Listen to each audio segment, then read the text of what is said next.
tolong Tuhan saja. Yang merasakan kasih Tuhan dalam hidup setiap hari boleh angkat tanganmu, angkat wajahmu kepada Tuhan. Berkali-kali Kau menolong.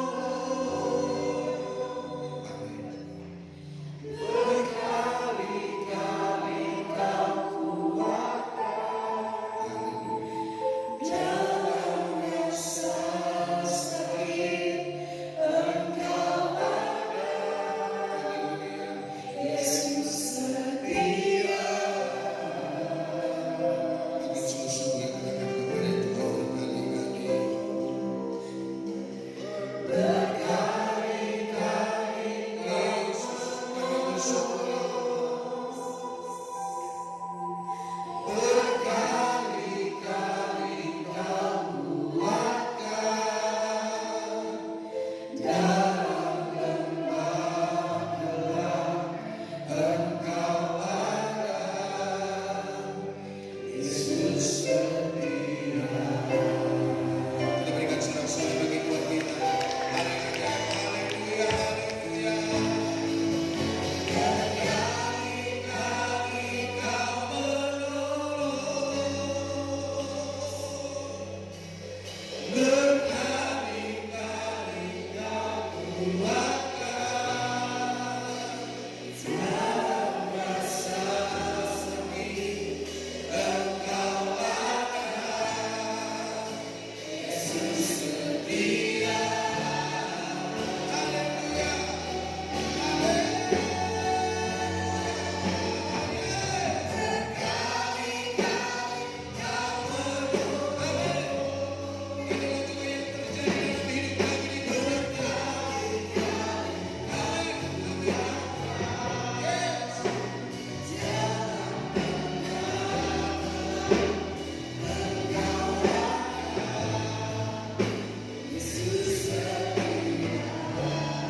Kami mengangkat tangan kami di hadapan-Mu ya Tuhan. Kalau kami telah ditolong oleh Tuhan di tahun yang lama, Engkau juga telah menolong kami di tahun yang baru. Hari-hari, minggu, bulan, tahun yang akan kami lalui, kami tahu dan kami ada bersama dengan Tuhan. Tuhan ada bersama dengan kami karena kasih setia-Mu selalu baru tiap hari. Terbukti Tuhan, hari-hari yang baru, tahun yang baru yang Tuhan percayakan bagi kami. Engkau tetap menguatkan kami, Engkau tetap menghibur kami, Engkau Tuhan tetap memperlengkapi kami Tuhan, sehingga kami tidak miring ke kiri dan kami tidak miring ke kanan. Sehingga Tuhan, apapun yang kami kerjakan menyenangkan hati Tuhan, dan kami dapat melihat pertolongan Tuhan, kami melihat jawaban Tuhan, kami melihat berkat-berkat Tuhan, kami melihat kekuatan, kesembuhan, pemulihan, damai sejahtera Allah melimpah atas hidup kami Tuhan. Terima kasih ya Tuhan, dan hari ini kembali Engkau memberkati kami dengan kebenaran firman-Mu. Berkati firman Tuhan, berkati seluruh umat-Mu, pakai hamba-Mu menjadi alat-Mu ya Tuhan, dan segala kuasa yang bukan dari Tuhan yang ingin mencuri kebenaran firman Allah, kami tolak dan kami patahkan dalam nama Yesus Kristus. Damai sejahtera Allah tetap melimpah atas kami dari pertengahan sampai pada akhir ibadah kami. Yang diberkati Tuhan sama-sama berkata amin. Amin. Silakan duduk Bapak Ibu Saudara, selamat pagi. Shalom. Shalom. Saya ucapkan selamat tahun baru buat kita semua. Kiranya di tahun yang baru, kesehatan yang baru, kekuatan yang baru, penghiburan dan pendampingan dan berkat-berkat Tuhan yang baru ada menjadi milik dan bagian kita. Hari ini kita akan belajar kebenaran firman Tuhan menjadi pribadi yang berdampak. Jadi Bapak Ibu Saudara, gereja kita, Gereja Betel Indonesia, mengingatkan kita, membuat kita supaya kita menjadi pribadi-pribadi yang berdampak. Bukan sekedar menjadi orang Kristen, bukan sekedar ke gereja, bukan sekedar berpakaian bagus, rapi, atau dilihat orang kita ke gereja. Tetapi hari ini, di tahun yang baru ini, di 2025, mari kita menjadi pribadi-pribadi yang berdampak. Artinya pribadi yang berdampak adalah untuk hal yang positif. Pribadi yang berdampak, kita bisa menjadi inspirasi bagi orang. Kita menjadi berkat bagi orang. Kita bisa menuntun orang ke jalan yang benar. Kita bisa membawa orang mengenal akan Tuhan. Kita menjadi orang-orang percaya yang hidup di dalam kebenaran firman Allah. Kita tidak hidup seperti apa yang dunia mau, tetapi kita hidup seperti apa yang Tuhan mau di dalam hidup kita. Berdampak artinya punya kontribusi. Kontribusi di mana? Di dalam keluarga, di dalam pekerjaan, di dalam gereja, bermasyarakat, dimanapun Tuhan kita tempatkan, kita ini ada kontribusi, ada sesuatu yang kita berikan, ada sesuatu dampak yang memberkati banyak orang, ada sesuatu nilai yang kita berikan, ada sesuatu yang bisa ditiru oleh orang lain, dicontoh oleh orang lain, hal yang baik, yang berguna, yang berarti, yang dapat kita lakukan, yang kita ucapkan, yang kita kerjakan bagi banyak orang. Bukan hal-hal yang negatif, saudara, yang merugikan banyak orang, tetapi sesuatu yang berarti, yang memuliakan Tuhan, dan Tuhan dapat melihat, Tuhan dapat, orang lain dapat melihat Tuhan ada di dalam hidup kita. Nah, Bapak Ibu saudara-saudara kasih Tuhan, kita langsung saja membuka Alkitab kita di dalam Yosua pasal yang pertama. Yosua pasal yang pertama ayat 1 sampai ayat yang ke-9. Yosua pasal yang pertama ayat yang pertama sampai ayat yang ke-9.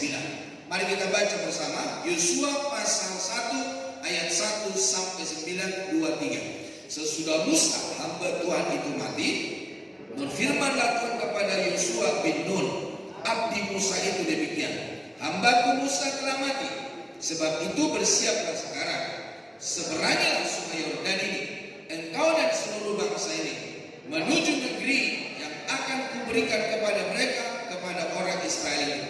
Setiap tempat yang akan diinjak oleh telapak kakimu, kuberikan kepada kamu, seperti yang telah kujanjikan kepada Musa. Dari padang gurun dan dari gunung Libanon yang sebelah sana itu, sampai ke sungai besar yakni sungai Efrat, seluruh tanah orang Het, sampai ke laut besar di sebelah matahari terbenam, semuanya itu akan menjadi daerahmu. Seorang pun tidak akan dapat bertahan menghadapi engkau seumur hidupmu. Seperti aku menyertai Musa, demikianlah aku menyertai engkau. Aku tidak akan membiarkan engkau dan tidak akan meninggalkan engkau. Kuatkan dan teguhkanlah hatimu, sebab engkaulah yang akan memimpin bangsa ini memiliki negeri yang kujanjikan dengan bersumpah kepada nenek moyang mereka untuk diberikan kepada mereka. Hanya kuatkan dan teguhkanlah hatimu dengan sungguh-sungguh, bertindaklah hati-hati sesuai dengan seluruh hukum yang telah diperintahkan kepadamu oleh hamba Musa. Janganlah menyimpang ke kanan atau ke kiri, supaya engkau beruntung kemanapun engkau pergi. Janganlah engkau lupa memperkatakan kitab Taurat ini, tetapi renungkanlah itu siang dan malam, supaya engkau bertindak hati-hati sesuai dengan segala yang tertulis di dalamnya. Sebab dengan demikian perjalananmu akan berhasil dan engkau akan beruntung. Bukankah telah kuperintahkan kepadamu, kuatkan dan teguhkan hatimu. Janganlah kecut dan tawar hati, sebab Tuhan Allah menyertai engkau kemanapun engkau pergi. Amin. Nah, Bapak Ibu saudara-saudara kasih Tuhan, jadi ketika Yosua menyeberangi sungai Yordan, saudara, menuju ke tanah perjanjian, di mana dikatakan dari gunung Libanon sampai sungai Efrat. Sungai Efrat itu ada di mana, saudara? Sungai Efrat itu ada di Irak. Jadi coba Bapak Ibu bayangkan, dari Israel, dari Libanon sampai ke Irak. Sebetulnya itu adalah tanah yang difirmankan oleh Tuhan menjadi milik bangsa Israel. Tetapi oleh karena ketegaran hati mereka, oleh karena mereka tidak mau mengikuti perintah Tuhan, akhirnya mereka dibuang ke Babel. Mereka berserak, saudara. Selama 70 tahun, tanah Kanaan itu kosong. Yang artinya orang-orang Israel sudah sedikit di sana. Bait Allah juga telah dihancurkan. Dan ada banyak orang pendatang yang ada di sana. Kalau Bapak Ibu pergi ke Israel, itu enggak seluruhnya orang Yahudi di situ, saudara.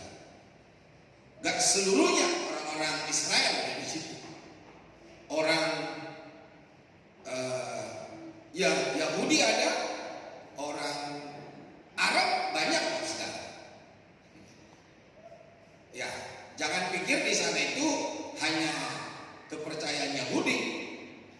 Di situ juga ada Ortodoks, di situ juga ada Kristen, saudara. Jadi di situ ada berbagai-bagai suku, berbagai-bagai agama. Dan tentara Israel itu juga bukan hanya orang Israel, saudara. Tentara Israel itu juga ada dari suku-suku lain seperti orang Arab. Ada juga orang Batak di sana. Jadi tentara Israel, saudara. Jadi apa yang dikatakan oleh orang-orang di luar sana bahwa Israel itu adalah orang-orang Yahudi, banyak suku-suku lain di sana. Nah, kalau kita menyeberang ke Palestina, di Palestina juga banyak gereja, di Palestina juga banyak orang Kristen. Dan Bapak perlu tahu bahwa Bethlehem itu ada di Palestina, saudara. Jadi Bapak dan saudara kekasih Tuhan, firman Allah berkata, persiapkanlah dirimu untuk memasuki tanah Kanaan. Nah, apa yang menjadi berkat buat kita lewat kebenaran firman Allah? Di tahun 2025 ini, di minggu yang pertama hari ini, saudara, mari kita mempersiapkan diri kita untuk memasuki tahun yang baru. Supaya di tahun yang baru itu menjadi tahun-tahun keberkatan, menjadi tahun-tahun tanah Kanaan yang subur bagi kita. Tentu Bapak Saudara sebagai orang percaya, kita nggak cukup hanya ada di gereja, kita nggak cukup hanya menyetor muka ada di dalam gereja, dilihat oleh para tetangga kita, KTP kita Kristen, enggak, saudara. Tetapi yang Tuhan mau di dalam hidup kita, mari kita mempersiapkan diri. Mempersiapkan dirinya seperti apa? Oh, saya harus olahraga supaya saya kuat. Nggak salah, saudara. Saya harus minum vitamin, saya harus minum buah-buahan, itu nggak salah. Itu kekuatan untuk jasmani. Nah, kalau jasmani kita juga nggak kuat, bagaimana kita dapat membangun rohani yang baik? Jadi dua-duanya kita harus bangun, Bapak Saudara. Nah, namun Bapak Ibu Saudara kekasih Tuhan, ada hal yang perlu kita pelajari saat pagi hari ini. Apa yang perlu kita persiapkan di dalam hidup ini? Di dunia ini kita bukanlah pelengkap yang sekedar diciptakan. Bilang dulu kiri kanannya, kamu bukan hanya sekedar pelengkap. Tapi hari ini Bapak Saudara, Tuhan mengutus kita di dalam dunia ini, yaitu untuk memiliki kehidupan yang berdampak. Seperti beberapa waktu yang lalu saya berkata, ketika di Kalimantan Timur ini diputuskan dan telah diteguhkan bahwa ibu kota negara ada di Kalimantan Timur, Bapak Saudara. Beberapa waktu yang lalu, beberapa kali saya berkata kepada Bapak Ibu Saudara, kita pun yang ada di tempat ini, di Balikpapan ini, Bapak Saudara, supaya kita ini bukan menjadi pelengkap penderita. Kita ini bukan hanya sekedar ada di Balikpapan, tetapi kita juga harus mempersiapkan diri bagaimana kita menyambut ibu kota negara yang ada di dalam Kalimantan Timur. Tentu Bapak Saudara, kita harus punya peluru. Kita harus bukan peluru tajam, bukan peluru api, Saudara, tetapi Saudara, kita punya sesuatu yang bisa kita pegang untuk mengikuti kemajuan zaman. Apalagi ibu kota negara ada di Kalimantan Timur. Ya tentu lewat apa? Pendidikan, Saudara. Ada sesuatu yang kita andalkan di dalam hidup kita. Ada sesuatu yang kita pegang di dalam hidup kita. Kita sebagai orang-orang yang ada di Kalimantan Timur jangan menjadi orang yang malas. Saya suka mendengar ada orang-orang yang sudah bertahun-tahun di Kalimantan Timur ini adalah orang-orang yang malas bekerja, malas melakukan segala sesuatu apa yang menjadi tanggung jawabnya. Nah, sebagai orang percaya, kita juga jangan jadi orang Kristen yang malas untuk mempersiapkan diri secara jasmani, secara rohani. Dan lebih daripada itu, rohani kita harus dipersiapkan. Nah, Yosua mempersiapkan diri hingga melaksanakan misi menjadi pribadi yang berdampak. Setelah Musa mati, maka Yosua yang memegang tampuk kepemimpinan, Bapak Saudara. Nah, apa yang Tuhan mau di dalam hidup kita dapat kita persiapkan di dalam hidup ini. Yang pertama, saudara, mantap dalam persiapan. Bilang kiri kanannya, mantap dalam persiapan.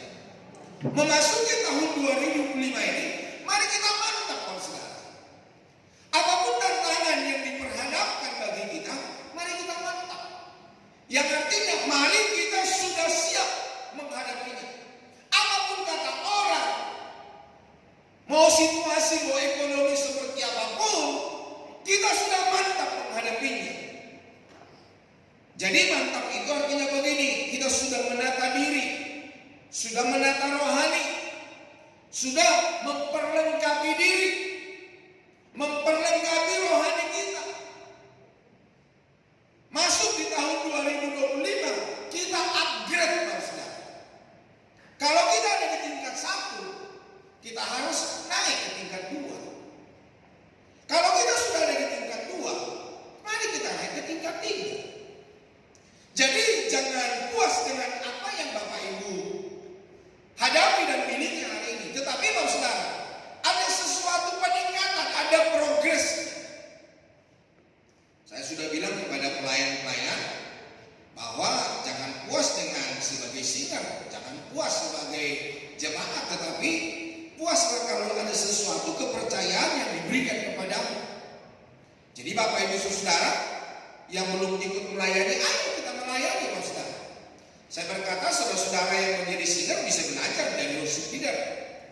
Dari worship leader bisa membawa renungan. Nah, suatu saat jadi pengkhotbah. Ya seperti anak-anak, seperti rekan-rekan orang-orang muda. Mereka terlatih di mana? Mereka terlatih dan teruji ketika di hari Kamis. Ada pujian penyembahan, ada konser. Nah, ketika mereka berhasil di hari Kamis memimpin pujian, mereka di-upgrade memimpin pujian di hari Minggu.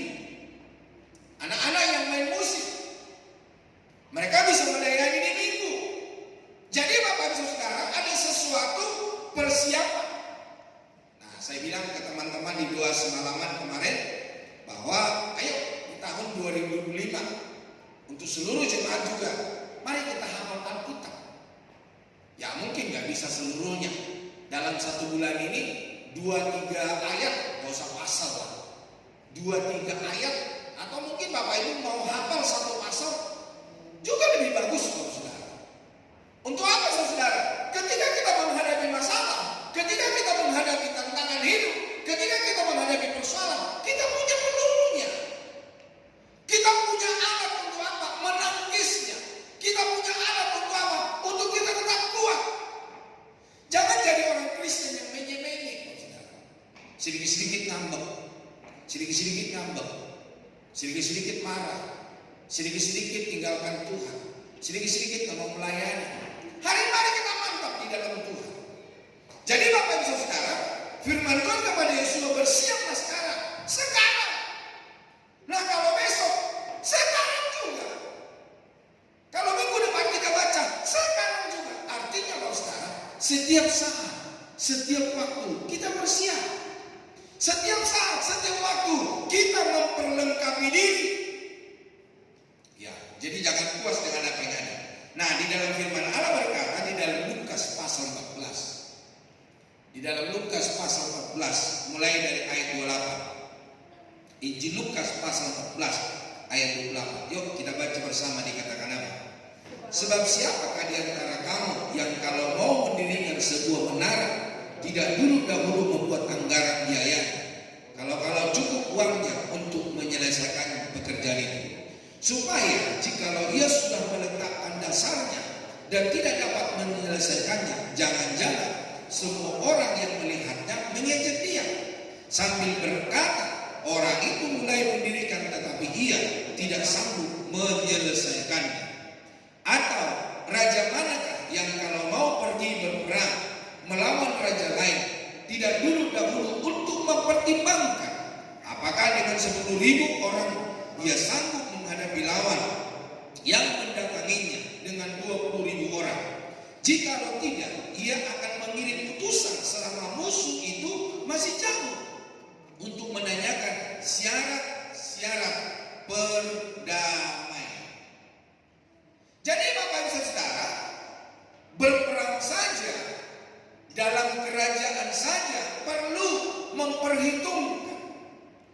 dengan bala tentara 10.000 untuk melawan 20.000, kira-kira jalan keluarnya apa? Ya, di dalam firman Allah berkata, ya buat syarat-syarat perdamaian. Ada juga di dalam Alkitab, saya lupa itu, yang ngomel-ngomel terhadap Daud. Apa urusanmu dengan kami? Jadi di dalam firman Allah berkata, Daud itu menjaga domba-dombanya si raja ini, yang menyatakan itu adalah orang-orang atau hamba-hambanya si raja ini, bahwa Daud itu dan rekan-rekannya tidak mengganggu mereka, malah menjadi penjaga buat mereka ketika mereka mengandung domba. Nah, akhirnya Daud berkata, ya kirimkanlah untuk kami, untuk rekan-rekan, supaya kami bisa hidup, kami bisa makan. Siapa? Nabal. Ya. Jadi Nabal itu marah-marah kepada utusannya Daud, dan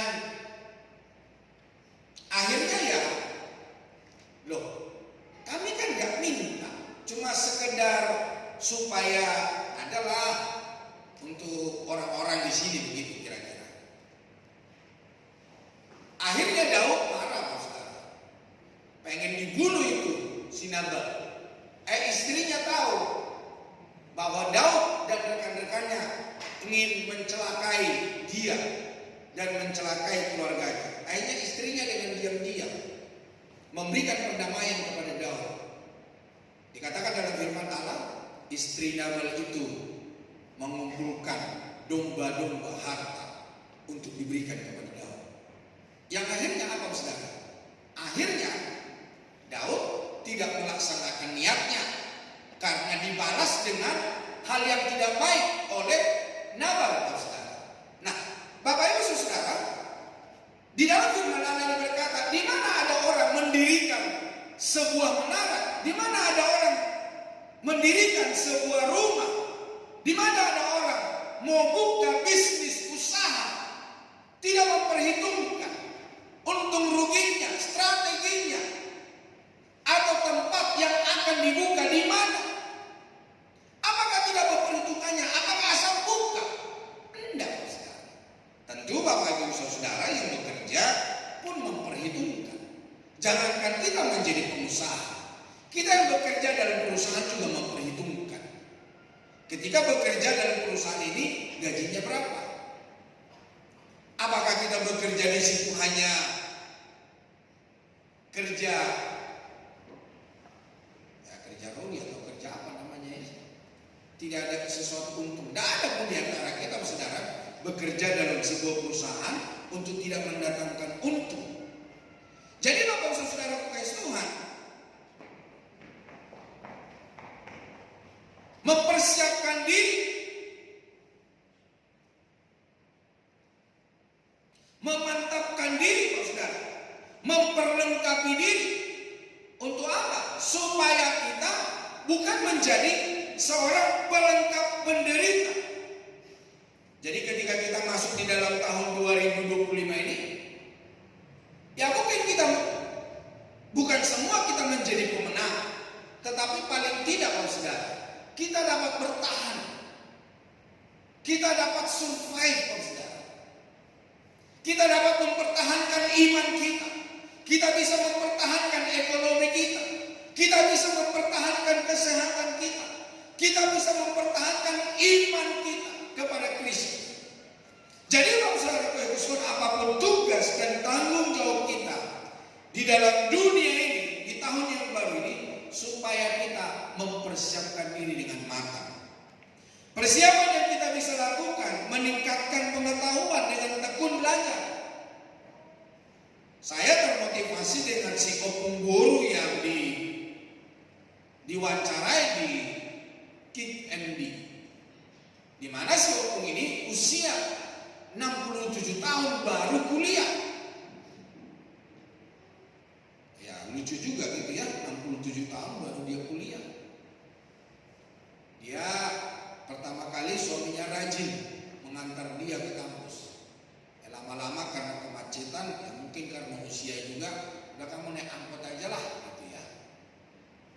yang bikin saya ketawa ketika si opung ini naik angkot, si kondektur dalam bis itu minta ongkos. Tapi yang lucunya ya supaya lebih murah dia keluarkanlah kartu mahasiswanya, sehingga dia nggak membayar ongkos dengan ongkos yang umum karena tiap hari. Dia diledeki oleh kondekturnya. Jadi kondekturnya itu nggak percaya bahwa si opung ini dia adalah seorang mahasiswi dalam sebuah universitas, saudara. Akhirnya ketika dia diledeki, si opung ini berkata begini, cucu kamu udah segede kamu ya? Cucu saya sudah segede kamu. Kamu kirain saya bohong? Dikeluarin loh, saudara. Si kondekturnya ngeledek dia. Hati-hati adik ya, belajar dengan baik ya. Jadi Bapak Ibu Saudara, mari kita belajar. Mari kita mengupgrade diri kita, update skill kita, mengasah keterampilan, melakukan sesuatu yang baru atau apa yang ada, kita naikkan. Misalnya, kalau kita di tingkat yang ke-5, di dalam pengetahuan kita, di dalam pengenalan kita, dalam pekerjaan kita, ayo kita tingkatkan. Di level yang ke-6, di level yang ke-7. Persiapan juga bisa dilakukan dengan kemampuan adaptasi. Ya, beradaptasi dengan orang lain. Karena Bapak Saudara, ketika kita beradaptasi, di situ kita semakin banyak teman. Dan semakin banyak teman, di situ juga kita semakin banyak peluang. Untuk apa? Untuk kita dapat menjadi seorang yang survive, menjadi seorang yang berhasil, menjadi seorang yang kuat. Nah, Bapak bisa sudah kasih Tuhan dengan demikian, ketika kita menyesuaikan diri dengan dalam situasi, maka Bapak Saudara, di dalam firman Allah berkata, kalau satu orang kita tidur, kita kedinginan, tapi kalau 2 orang menjadi hangat. Kalau satu orang kita mengangkat mimbar ini, mungkin kita akan tertati-tati. Tapi coba kita beradaptasi, ada teman kita, ada orang lain sampai 4 orang. Tentu tenaga kita yang kita keluarkan gak sebesar ketika kita hanya mengangkat sendiri seorang diri. Jadi artinya Bapak Saudara, di dalam kita beradaptasi, kita mempunyai orang-orang di sekitar kita, maka pekerjaan kita semakin ringan Bapak Saudara. Jalan keluarnya semakin banyak, pilihan semakin banyak Bapak Saudara. Nah, yang kedua, kita harus jelas dalam visi ke depan. Ya, kalau saya berkata, apa yang telah kita tetapkan untuk kita di tahun 2025 ini, yang sudah kita putuskan, apa yang kita kerjakan, jelas dalam visi ke depan. Kepada Yosua, Tuhan menyatakan visi ke depan dengan jelas. Soal batas-batas wilayah yang akan menjadi milik pusaka Israel. Ya, seperti yang dikatakan dalam firman Allah tadi, dari Libanon sampai Sungai Efrat. Nah, Sungai Efrat itu ada di Irak, Bapak Saudara. Jadi begitu besarnya, begitu luasnya yang sudah Tuhan tetapkan bagi bangsa Israel.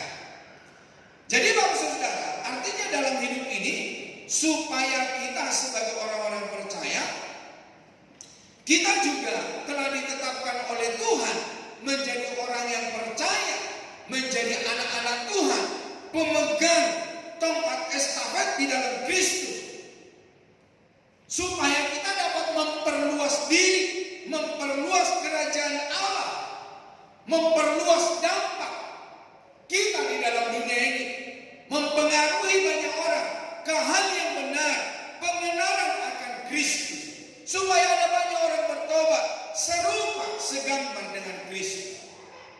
Nah, visi dari Tuhan harus jelas kita tangkap. Visi yang jelas akan lebih mudah dibagikan ke orang lain. Jadi Bapak Saudara memiliki juga visi yang besar karena sumbernya Tuhan yang besar. Kita bisa berdampak dengan hal-hal besar dari Tuhan yang besar itu. Nah, ketika saya membangun keluarga, ketika saya akan menikah, saya juga bicara sama istri saya. Kita membangun rumah tangga harus ada visi misi keluarga. Jadi visi misi kami semua dalam keluarga harus melayani Tuhan. Keponakan saya juga ada 2 di depan saya. Mereka juga harus melayani Tuhan, yang terbukti melayani Tuhan. Sekalipun kami ada di Balikpapan, anak-anak kami di Jakarta, mereka pun melayani Tuhan.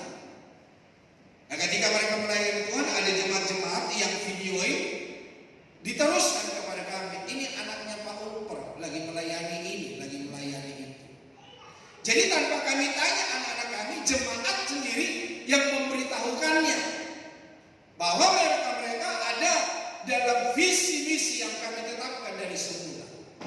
Jadi dari kecil kami sudah menetapkan, sebelum anak-anak ada kami sudah menetapkan visi misi semua dalam keluarga melayani Tuhan. Demikian hanya di gereja kita, semua kita yang ada di gereja ini, mari kita melayani Tuhan. Bapak Ibu Saudara yang telah memberikan diri, berkomitmen untuk melayani, tidak ada yang nganggur, Saudara. Semua melayani Tuhan. Ada yang multimedia, ada yang soundman, untuk pemegang sound system, ada pemain musik, ada yang penari, ada yang kolektan, ada penerima tamu dan lain sebagainya. Jadi Bapak Ibu Saudara kekasih Tuhan, kita punya visi misi di dalam hidup kita, di dalam pekerjaan kita, di masa depan kita. Bapak Ibu Saudara, seperti gereja kita ada visinya, ada misinya. Visi gereja kita adalah jemaat yang bertumbuh dewasa dalam keserupaan dan segambar dengan Kristus. Nah, untuk menghadapi pertumbuhan tentu pasti ada tantangan. Ya, sebagaimana halnya ketika kita sekolah, kita kuliah, ada ujian naik tingkat, Saudara. Nah, di dalam pekerjaan Tuhan tentu ada sesuatu yang menggiring kita untuk serupa dengan Kristus. Ada model-model, ada hal-hal yang membuat kita untuk kita dipagari dan hidup sesuai dengan kehendak Allah. Pelayanan kita, hidup kita menjadi berkat yang pada akhirnya serupa, segambar dengan Kristus. Nah, sedangkan misi gereja kita memberitakan firman Allah yang benar untuk membangun jemaat. Saya seringkali berkata kepada Bapak Ibu Saudara, saya tidak berkhotbah dengan khotbah-khotbah jadi orang kaya. Firman Allah berkata ketika kita menghidupi kebenaran firman Tuhan, Tuhan akan memberikan kekayaan, Tuhan akan memberikan kemampuan bagi kita. Nah, di dalam khotbah-khotbah yang disampaikan Saudara, supaya kita ini semakin hari semakin serupa. Misi gereja kita selain hanya memberitakan firman Allah yang benar untuk membangun jemaat, membangun keluarga ilahi yang seturut dengan kehendak Allah. Jadi Bapak Ibu Saudara kekasih Tuhan, kalau saya memperhatikan keluarga Bapak Ibu, saya punya kerinduan supaya setiap keluarga menjadi keluarga ilahi yang seturut dengan kehendak Allah. Jadi keluarga yang kita bangun tidak sama dengan keluarga-keluarga yang di luar sana. Ada orang menikah, Saudara. Wah, saya selalu ditanyain, mana pasanganmu, kapan menikahnya? Yang pada akhirnya buru-buru menikah. Ada di sosial media berkata begini, saya selalu ditanya di pesta, mana pasanganmu? Kalau sudah bawa pasangan, kapan kamu menikah? Akhirnya dia pasanglah di sosial media, terus ditaruhlah lagu di situ.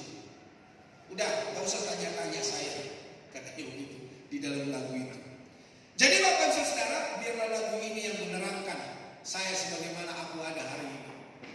Jadi Bapak Ibu Saudara kekasih Tuhan, membangun keluarga ilahi, keluarga kita harus lebih daripada keluarga-keluarga di luar sana.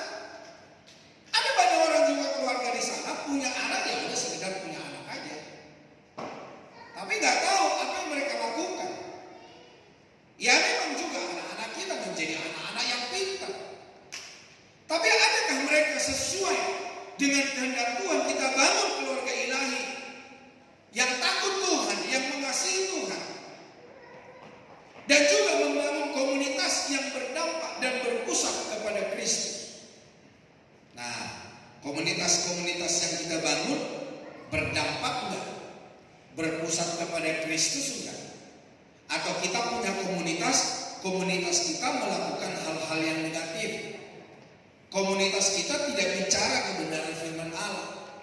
Tapi komunitas yang kita bangun ngomongin orang, jelekin orang, mulut kita jadi mulut emper.com,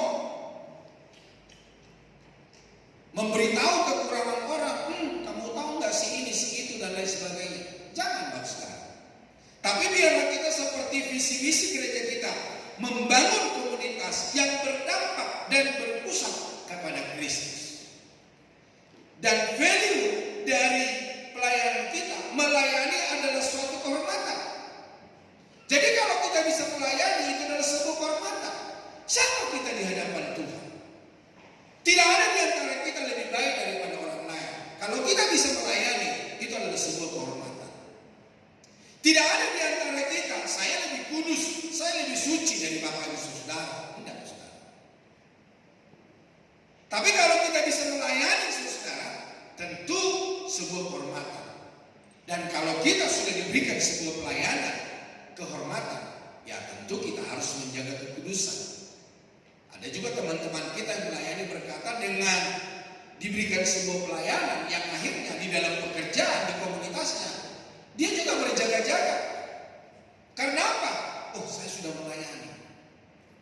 Oh, saya pelayan Tuhan di gereja. Yang akhirnya hidup yang lama itu ditinggalkan.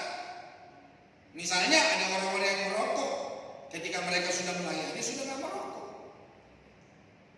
Mereka-mereka yang pergaulannya buruk, ketika mereka belum melayani, sekarang setelah melayani, mereka tinggalkan pergaulan buruk dan menjadi manusia yang berkenan ke hadapan Tuhan. Makanya sampai Rasul Paulus berkata, adapun hidupku ini bukannya aku lagi, tetapi Kristus yang hidup di dalam aku. Rasul Paulus berkata, yang dahulu ku anggap sampah. Karena apa? Pengenalannya kepada Kristus, pelayanannya kepada Kristus. Karena apa saudara? Apa yang kita punya, apa yang kita miliki, kepintaran kita itu hanyalah sebatas ada di dalam dunia ini. Ya kan? Harta kita bisa bawa seberapa banyak ke dalam kuburan. Ingat Bapak Saudara, Raja Alexander ketika dia mau meninggal, apa pesannya kepada para dokternya? Nanti ya kalau saya mati, bolehlah para dokter mengangkut saya ke pemakaman, katanya. Terus yang kedua, kalau saya sudah masukin peti jenazah, tolong kedua tangan saya itu dikeluarkan. Dan yang ketiga, nanti kalau dalam perjalanan menuju ke pemakaman, tolong uang-uang dihamburkan di jalanan. Akhirnya para dokter itu bertanya, kenapa harus begitu? Kenapa kami harus mengangkat peti jenazahnya raja?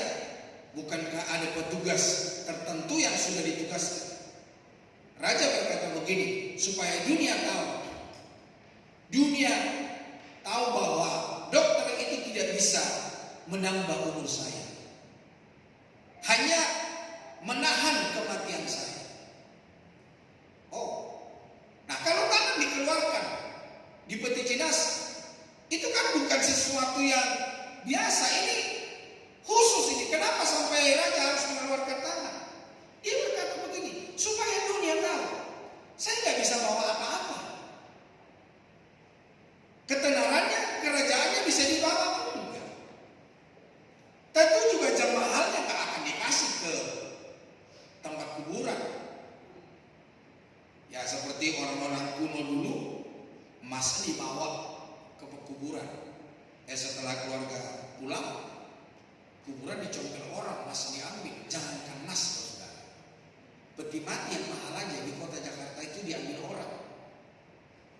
Atau saya pergi ke rumah peti jenazah, saya tanya, ada sebuah pohon jati besar di situ. Besar, saya nggak bisa peluk karena besarnya. Saya tanya, Pak, ini peti jenazahnya harganya berapa?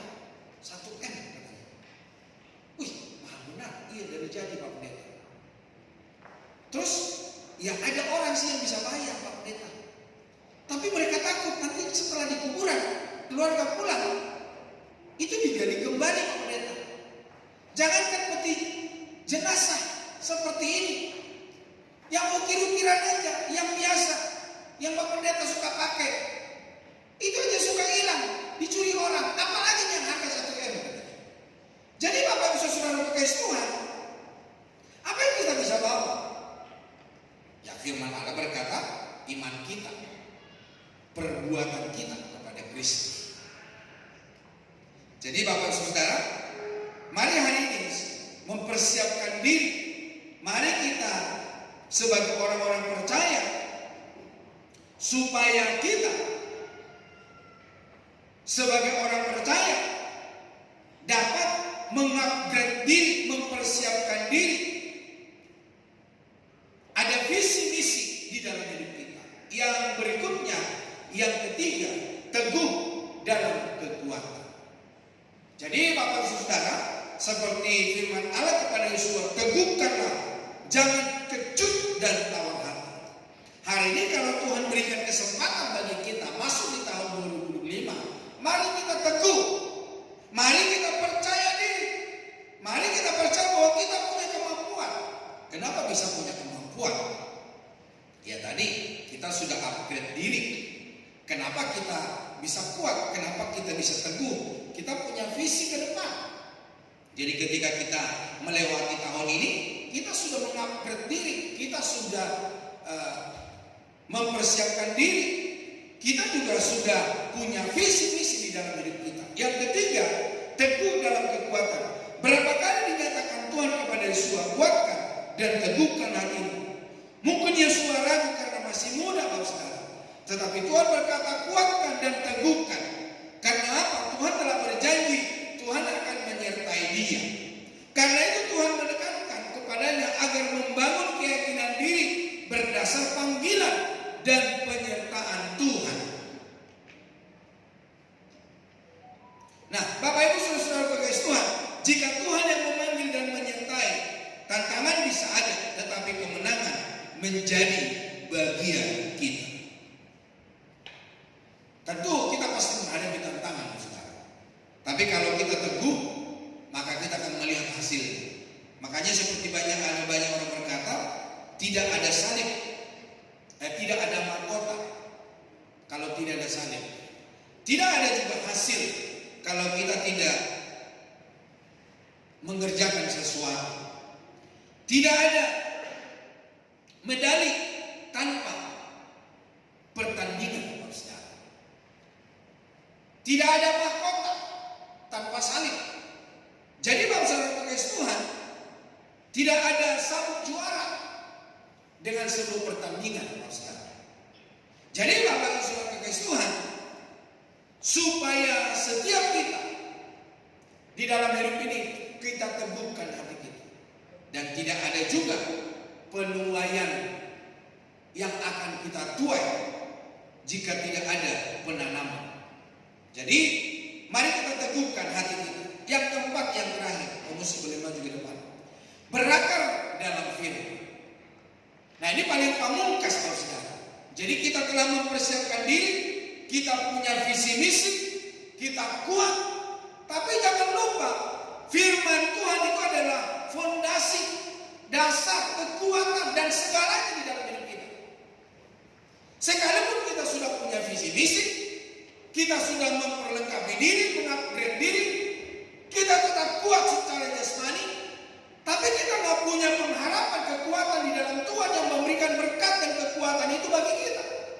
Nah, bagaimana kita supaya kuat di dalam Kristus? Mari kita berakar dalam firman. Ya, tentu Bapak Saudara kekasih Tuhan, seperti yang saya katakan tadi, bagaimana kita berakar di dalam firman? Tentu tahu banyak firman Allah. Ketika kita mau melakukan sesuatu, firman itu berbicara bagi kita, sehingga kita tidak menyeleweng ke kiri dan ke kanan. Ketika kita memiliki firman, kalau mau melakukan sesuatu kita ragu-ragu, Tuhan bilang kuatkan dan teguhkan hatimu. Jangan kecut dan tawar hati. Aku menyertai kamu. Jadi maksud kekasih Tuhan, ketika kita berakar dalam firman Allah, maka firman Allah itu yang memberikan penghiburan, pengharapan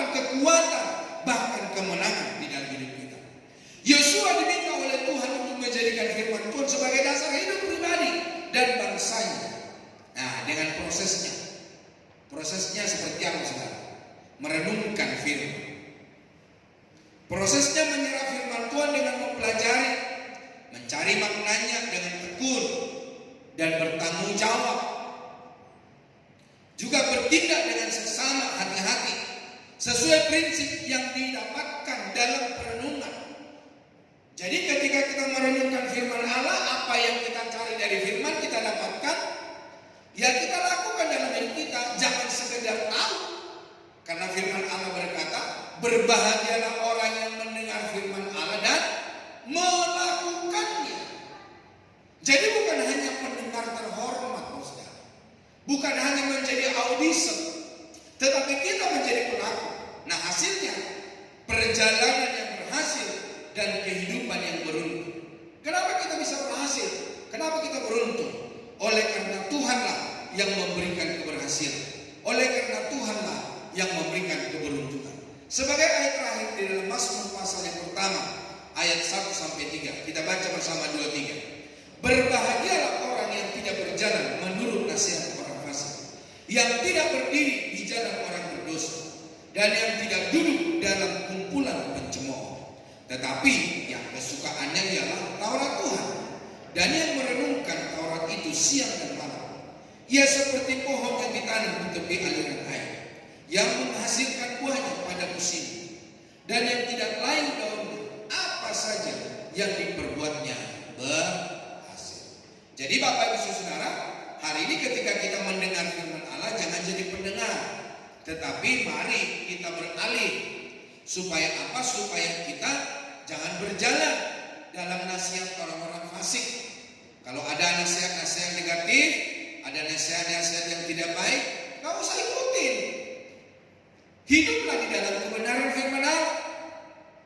Dikatakan yang tidak berdiri di jalan orang berdosa. Ada firman Allah berkata, ada orang memberikan dirinya di kehidupan yang berdosa. Hari ini mari kita tinggalkan. Firman Tuhan yang berkata, sampai kejahatan dirancangkannya di tempat tidur. Itu orang fasik, itu orang berdosa.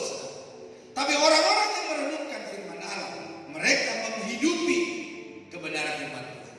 Dan dikatakan tidak berkumpul, tidak duduk dalam kumpulan pencemooh. Saya sering kali bilang sama teman-teman, udah jangan ngomongin orang lah. Jangan ngomong jelek tentang orang lain. Kita juga belum tentu lebih baik dari orang-orang itu. Ya kita tahu keadaan orang, ya udah cukuplah kita yang tahu. Saya bicara begitu sama rekan-rekan yang melayani. Jangan dengan mulut yang sama kita bilang Tuhan itu baik, tapi dengan mulut yang sama kita juga menyebarkan gosip yang tidak baik terhadap orang lain.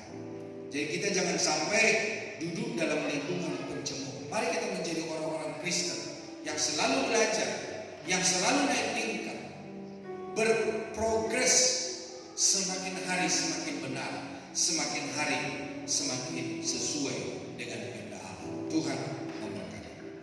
Para pelayan perjamuan yang telah saya tunjuk oleh bagian depan, mari kita mempersiapkan diri.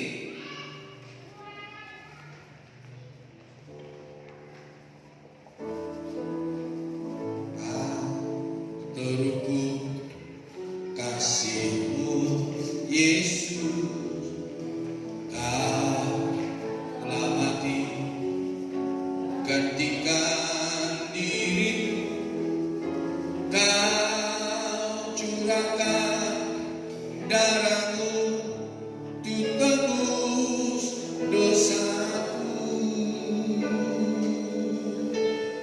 Katakan tak terukur kasih-Mu.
kalau semuanya tidak berlandaskan kebenaran firman Allah, itu semua akan sia-sia. Bapa di surga, hamba-Mu terbatas, waktu kami terbatas, tapi biarlah apa yang telah disampaikan itu menjadi berkat bagi kami. Segala persiapan diri, upgrade diri dalam pekerjaan kami, dalam perusahaan tanggung jawab kami, supaya kami tidak melupakan Tuhan. Karena Tuhan yang memberikan pertumbuhan, Tuhan juga yang memberikan buah. Itulah sebabnya mampukan kami untuk kami tidak meninggalkan kebenaran firman. Mampukan kami untuk kami tidak ada di kumpulan dan duduk di tengah-tengah para pencemooh, orang-orang munafik, tetapi biarlah kami adalah orang-orang yang menghidupi kebenaran firman Allah. Kami dapat menjaga sikap kami dapat menjaga perkataan kami dapat menjaga cara kerja kami menghidupi Tuhan dan Tuhan hidup di dalam hidup kami. Sebentar kami akan masuk dalam perjamuan di awal tahun ini. Biarlah Tuhan tubuh dan darah-Mu yang menyucikan, menguduskan kami.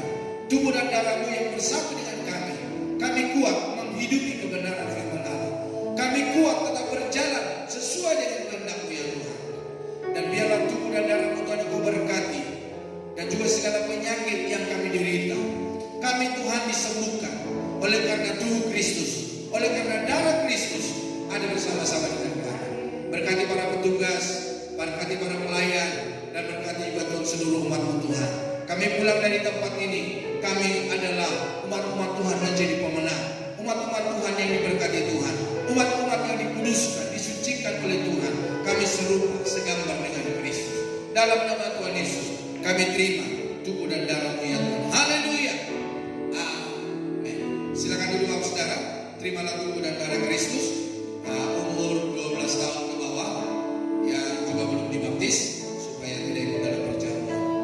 Tak terukur kasih-Mu Yesus.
Biarlah Tuhan dengan kami memakan tubuh-Mu ya Tuhan.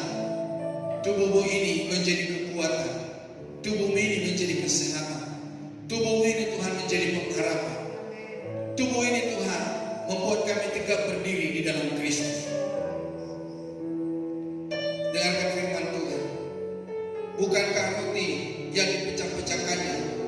adalah persekutuan dengan tubuh Kristus. Firman Tuhan berkata, sebab apa yang telah kuteruskan kepadamu telah aku terima dari Tuhan, yaitu bahwa Tuhan Yesus pada malam waktu diserahkan mengambil roti, dan sesudah itu ia mengucap syukur atasnya. Ia memecah-mecahkannya dan berkata, inilah tubuhku yang diserahkan bagi kamu. Perbuatlah ini menjadi peringatan akan aku. Dalam nama Tuhan Yesus, mari kita makan bersama.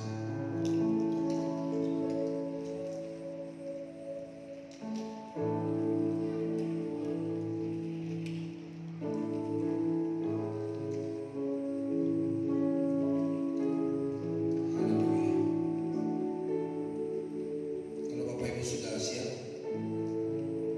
angkat darah Kristus.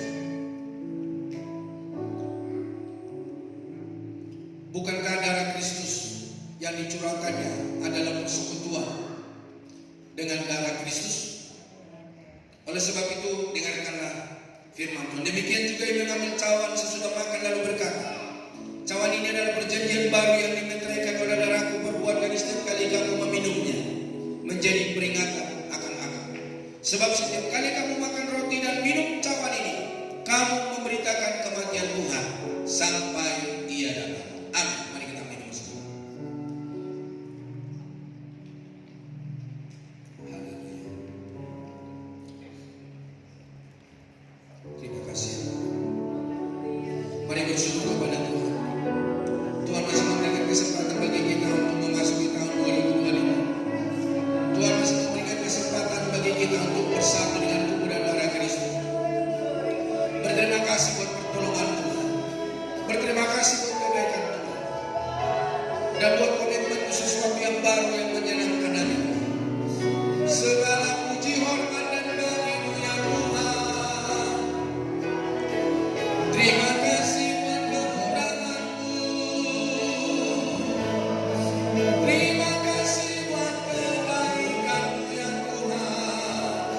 Terima kasih buat kasih setia-Mu ya Bapa. Kaulah yang disembah, Kaulah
is our God.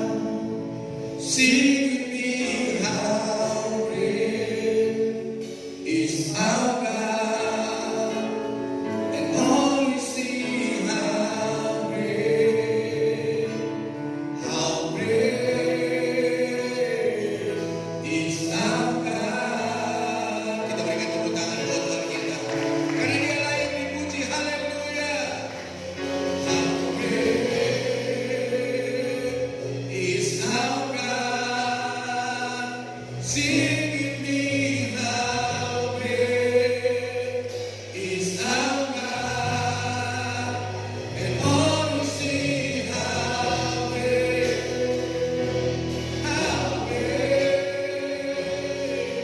is our God.